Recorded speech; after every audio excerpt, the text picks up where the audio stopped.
Here's what the food industry doesn't want you to know. In 1909, Americans consumed practically zero seed oils. By 2009, we were eating an average of 80 grams per day. That's about 7 tablespoons of oil that didn't exist in the human diet 100 years ago. And during that exact same time period, heart disease went from a medical rarity to the #1 killer in America. Coincidence? Let's talk about what's really happening in your kitchen. Now, I know what you're thinking. We've been told for decades that these oils are heart healthy. Vegetable oil, canola oil, soybean oil. Your doctor probably recommended them. The American Heart Association put their stamp of approval on them. But here's the thing nobody mentions. These oils didn't even exist as food until the early 1900s. They were industrial products. First, let me explain how we got here, because this story is absolutely wild. Back in the late 1800s, a guy named William Proctor and his business partner James Gamble were making soap and candles. They needed cheap fat, and they discovered they could extract oil from cottonseed, which was basically garbage at the time. Cotton was grown for fabric, and the seeds were just waste. Farmers would pile them up and burn them or dump them in rivers. Procter and Gamble figured out how to squeeze oil out of these seeds using industrial processing, and they used it to make soap. Then, in 1911, they had a brilliant marketing idea. Why not sell this industrial oil as food? They invented Crisco, which was short for crystallized cottonseed oil. But here's the genius part. They didn't market it as a cheap alternative to butter and lard. They marketed it as modern, scientific, and pure. They gave away free cookbooks. They ran ads showing clean white Crisco next to what they portrayed as dirty, old-fashioned animal fats. It worked. Within a few years, cottonseed oil went from industrial waste to a kitchen staple. But let's talk about what actually happens when you make these oils, because the process is pretty disturbing when you see it laid out. First, they take seeds like soybeans, corn, or rapeseeds, which is what canola oil comes from. These seeds don't want to give up their oil easily. Unlike olives or coconuts, which you can basically press and get oil, these seeds hold onto their fat. So manufacturers have to use industrial solvents, usually hexane, which is a petroleum derivative. They literally wash the seeds in gasoline-like chemicals to extract the oil. Then they have to refine it, bleach it, and deodorize it, because at this point it smells absolutely rancid. My uncle worked in a soybean processing plant for 3 years, and he said the smell before they deodorize it would make you gag. He wouldn't touch the stuff after seeing how it's made. Compare that to butter, where you literally just churn cream until the fat separates, or olive oil, where you press olives. The difference in processing alone should tell you something. Now here's where it gets really interesting from a health perspective. These seed oils are incredibly high in something called omega-6 fatty acids. You need some omega-6 in your diet, just like you need omega-3, but the ratio matters enormously. Our ancestors probably ate omega-6 and omega-3 in roughly a 1-to-1 ratio, maybe up to 4-to-1. Modern Americans, we're eating somewhere between 15-to-1 and 20-to-1. Some estimates put it even higher. Why does this matter? Because omega-6 fatty acids, when you have too many of them, promote inflammation in your body. They're not evil on their own. But when the ratio gets completely out of whack, your body basically exists in a constant state of low-grade inflammation. And chronic inflammation is linked to pretty much every disease we're afraid of. Heart disease, diabetes, cancer, Alzheimer's, arthritis. The list goes on. Here's a number that stopped me in my tracks. Studies show that the omega-6 content in our body fat has increased by more than 200%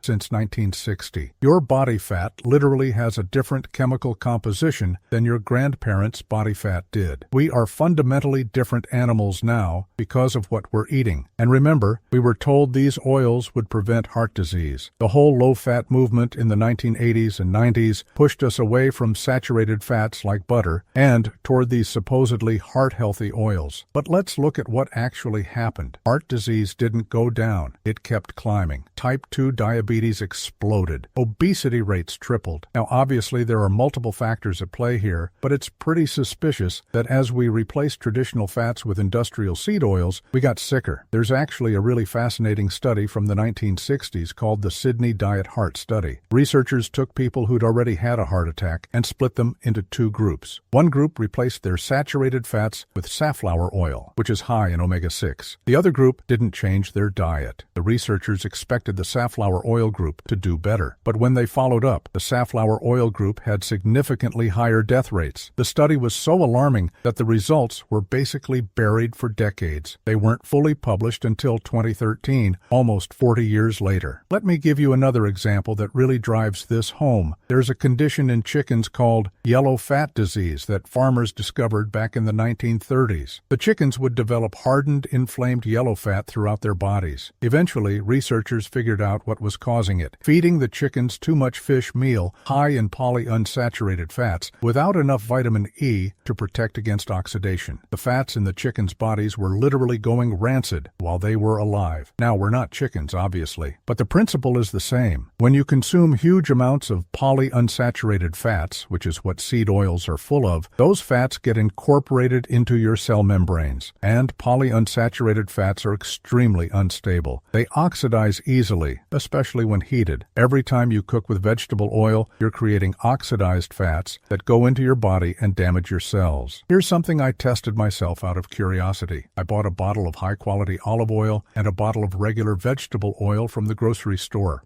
I left them both open on my counter for a month. The olive oil stayed pretty much the same. The vegetable oil smelled noticeably rancid. Now imagine what's happening inside your body when those unstable fats are sitting in your tissues, exposed to heat and oxygen 24/7. But it gets worse. A lot of these seed oils come from genetically modified crops that are sprayed with herbicides. Over 90% of soy and corn in the United States is genetically modified to withstand Roundup, which contains glyphosate. So you're not just getting inflammatory omega-6 fats, you're potentially getting pesticide residues too. The oils go through such heavy processing that supposedly most of the pesticides are removed, but studies keep finding trace amounts. And we don't really know what consuming tiny amounts of these chemicals every single day for decades does to your body. Now let's talk about how these oils have infiltrated basically everything you eat, because it's honestly kind of shocking when you start looking. Pick up any processed food in the grocery store: crackers, cookies, salad dressing, bread, frozen meals, non-dairy creamer, protein bars, mayo, margarine. Almost everything contains soybean oil, canola oil, or sunflower oil. Even foods marketed as healthy. I was looking at a natural granola bar the other day that had 3 different seed oils listed in the ingredients. Restaurants use them exclusively because they're cheap. Your French fries? Cooked in soybean oil? That stir-fry at the Chinese restaurant? Likely soybean oil. Even high-end restaurants use these oils because they don't have a strong flavor and they're cost-effective. According to USDA data, soybean oil alone accounts for about 7% of all calories consumed by Americans. Think about that. 7% of everything we eat is one single type of industrial oil that didn't exist in our diet 120 years ago. And here's something sneaky. Food manufacturers know that vegetable oil sounds healthier than soybean oil, so that's usually what they put on the label. But vegetable oil is almost always soybean oil, sometimes mixed with other seed oils. There are no vegetables involved. It's marketing. I actually tried an experiment where I avoided seed oils completely for 2 weeks. It was way harder than I expected. I basically couldn't eat at restaurants unless I asked them to cook my food in butter, which got me some weird looks. I couldn't eat any packaged snacks. Even the rotisserie chickens at the grocery store were basted in soybean oil. But you know what? After those 2 weeks, I genuinely felt different. Less bloated, more energy, better sleep. Now, I'm just one person, so take that with a grain of salt. But it made me realize how much of this stuff I was consuming without even thinking about it. So, what about the science that supposedly supports these oils? Because the American Heart Association and other organizations still recommend them. How can they be wrong? Well, let's look at who funds a lot of that research. The edible oil industry is worth over $100 billion globally. Companies like Bunge, Cargill, and Archer Daniels Midland are enormous corporations with serious lobbying power. They fund studies, they fund professional organizations, they fund dietary guidelines committees. I'm not saying every scientist is corrupt or bought off, but when an entire industry depends on people believing seed oils are healthy, there's a massive incentive to promote research that supports that conclusion and downplay research that doesn't. There's also just institutional inertia. We've been telling people for 50 years that saturated saturated fat causes heart disease, and seed oils are the healthy alternative. Admitting that might have been wrong would be a massive reversal. Careers were built on this advice. Guidelines were written. It's really hard for large organizations to change course even when the evidence shifts, and the evidence has shifted. More recent studies are finding that saturated fat might not be the villain we thought it was. A 2020 review looked at dozens of studies and found no significant link between saturated fat intake and heart disease. Meanwhile, studies on seed oils keep finding concerning results. But changing the official recommendations takes years, sometimes decades. Let me tell you about the French paradox because it's relevant here. The French eat way more saturated fat than Americans do. Butter, cheese, cream, fatty meats. But they have significantly lower rates of heart disease. For years, scientists tried to explain this away by saying it must be the red wine, or their smaller portions, or some genetic difference. But maybe, just maybe, the answer is simpler. They cook with butter instead of soybean oil. Now, I'm not saying you should never consume any omega-6 fats. That would be impossible and probably unhealthy. Like I said, you need some. They're essential fatty acids, but the dose makes the poison. A little bit of omega-6 in the context of a balanced diet. Fine. 7 tablespoons of refined seed oil every single day? That's probably not great. So what should you do with this information? Start reading labels. If you see soybean oil, canola oil, corn oil, sunflower oil, safflower oil, grapeseed oil, or vegetable oil in the ingredients, that's a seed oil. The more you can avoid or reduce these, especially the highly processed ones, the better. When you cook at home, use fats that humans have been eating for thousands of years. Butter, ghee, olive oil, coconut oil, avocado oil, lard, tallow. Yes, even animal fats. Our great-grandparents cooked with these and didn't have the chronic disease rates we have today. Olive oil is great for lower temperature cooking and dressings. For high heat cooking, butter, ghee, or avocado oil work well. Coconut oil is another good option. When you eat out, you're probably going to consume seed oils unless you're going to very high-end places that specifically advertise using quality fats. That's just reality. But you can minimize the damage by avoiding deep-fried foods, which basically means you're eating food that's been soaking in hot, oxidized soybean oil. And don't fall for foods marketed as healthy just because they're low-fat or plant-based. A lot of vegan processed foods are absolutely loaded with seed oils. Check the ingredients. Here's the thing that really gets me about this whole situation. We've spent decades demonizing butter, eggs, and red meat, foods that humans have eaten throughout history. Meanwhile, we've been told to embrace industrial oils that require chemical solvents and extensive processing to produce. When you step back and think about it, it's kind of insane. Your body is incredibly smart. It evolved over millions of years to handle the foods that were available in nature: meat, fish, eggs, fruits, vegetables, nuts, seeds in their whole form. When you eat those foods, your body knows what to do with them. But these highly refined industrial oils, your body doesn't have millions of years of evolutionary adaptation to handle them, especially not in the quantities we're consuming today. I'm not trying to be alarmist or tell you that one French fry is going to kill you. It's about the big picture. It's about the fact that these oils have become so ubiquitous that you're probably consuming them at every single meal without even realizing it. And the cumulative effect of that over years and decades is what concerns me. The food industry knows these oils are cheap and profitable. They have every incentive to keep using them. It's up to you to decide what you put in your body. But at least now you know what you're actually eating when you see vegetable oil on a label. It's not vegetables. It's industrially processed seed oil, high in omega-6 fatty acids, often extracted with chemical solvents, refined, bleached, and deodorized to make it palatable. So here's my question for you. Now that you know all this, what's one seed oil you're going to try to eliminate from your diet? Let me know in the comments. And if this video made you rethink what's in your kitchen, hit that subscribe button, because we're going to keep digging into the nutrition myths that everybody believes but might not be true. Your body deserves better than industrial waste repackaged as health food.